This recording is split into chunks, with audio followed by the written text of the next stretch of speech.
Welcome back. কালো দরজার তৃতীয় এপিসোডে আপনাদেরকে স্বাগত। ঘটনা শুরু হচ্ছে, শেষ পর্যন্ত শুনবেন। তানভীরের চিৎকারের ভিডিও ছিল শেষগুলো। নাহিদের বন্ধুরা নিখোঁজ, ক্যামেরা ভাঙ্গা, কিন্তু কুঠিরের এক কোণে পাওয়া গেল একটা পুরনো আয়না। এই আয়নাটা একেবারে অদ্ভুত। এতে নিজেকে দেখা যায় না, দেখা যায় শুধু সেই কালো দরজার ভেতরের কিছু দৃশ্য। নাহিদ আয়নার দিকে তাকাতেই দেখতে পেল একটা অন্ধকার ঘর, চার দেয়ালে রক্তের লেখা, এবং তার ভাই রাফি দাঁড়িয়ে আছে ঘরের এক কোণে। কিন্তু আয়নায় রাফির মুখ পরিষ্কার দেখা যাচ্ছে না, সেটি বিকৃত ভাঙ্গা আয়নার মতো টুকরো টুকরো।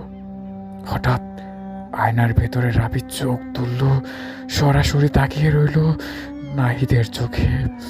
আর কেউ যেন বলছে, তুই দেখতে চেয়েছিস, এবার তুইও ঢুকবি। হে হে হে। নাহিদ চমকে পেছনে ফিরে তাকালো, কেউ নেই। আয়নার দিকে আবার তাকাতেই সে নিজেকে দেখতে আর পেল না। তার বদলে আয়নায় দাঁড়িয়ে আছে একটা ভয়ানক ছায়া মানব, যার চোখে দুটো পুড়ে যাওয়া কয়লার মতো লাল হয়ে আছে।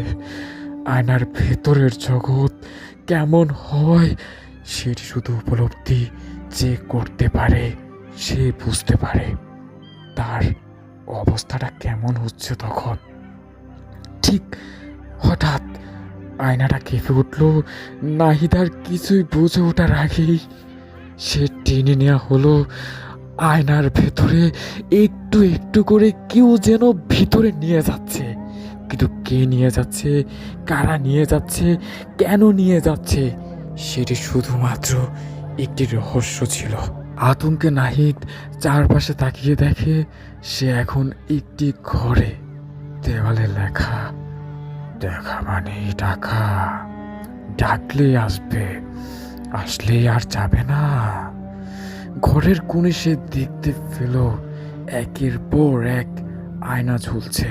প্রতিটি আয়নায় আটকে আছে মানুষ, রাফি, শাওন, তানভীর এবং আরো অনেক অচেনা মুখ।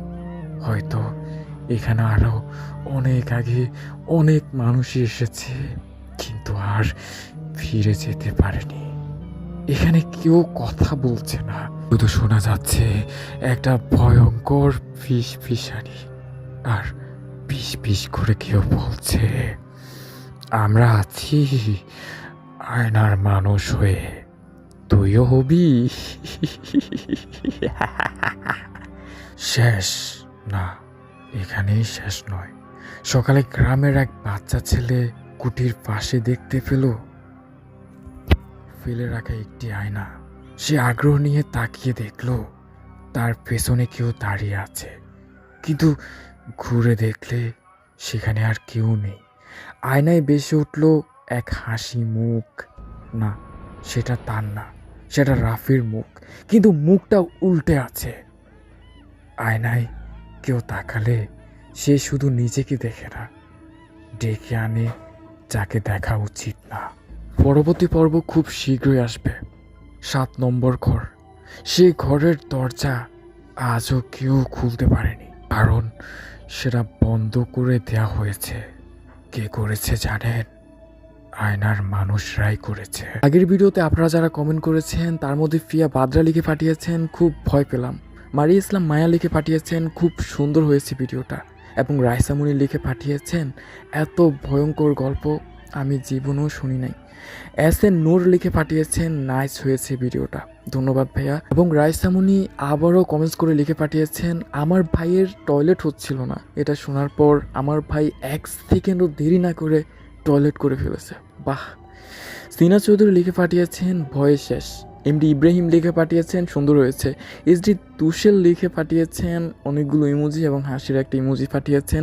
তাজিবুল খান লিখে পাঠিয়েছেন, হ্যাঁ ভয় লাগছে ভাই, তার জন্য দেখতেও পারি না। আচ্ছা দেখবেন, ভালো লাগবে। প্রিন্স সিয়াম লিখে পাঠিয়েছেন, খুব ভালো। সাবিকুন নাহার লিখে পাঠিয়েছেন, দারুণ হয়েছে গল্পটা। জান জানু লিখে ইমোজি পাঠিয়েছেন। এবং এমডি সিদ্দিক মিয়া আমাদেরকে উৎসাহিত দিয়েছেন। জাহিদ ভাই লিখে পাঠিয়েছেন আরও সুন্দর গল্প চাই। অবশ্যই আরও সুন্দর গল্প দেওয়া হবে। আরও চৌধুরী লিখে পাঠিয়েছেন নাইস হয়েছে আজকের গল্পটি। তো আপনারা আমাদের সাথে থাকবেন, আপনাদেরকে নিয়েই সামনে এগিয়ে চলবো পরের এপিসোডে। আর সর্বদা জুড়ে থাকবে ভূত.com-এর সাথে। দেখা হচ্ছে পরবর্তী কোনো গল্পে। ভালো থাকবেন। ওখানে হ্যাঁ, রোগ সবুজ প্রেজেন্ট।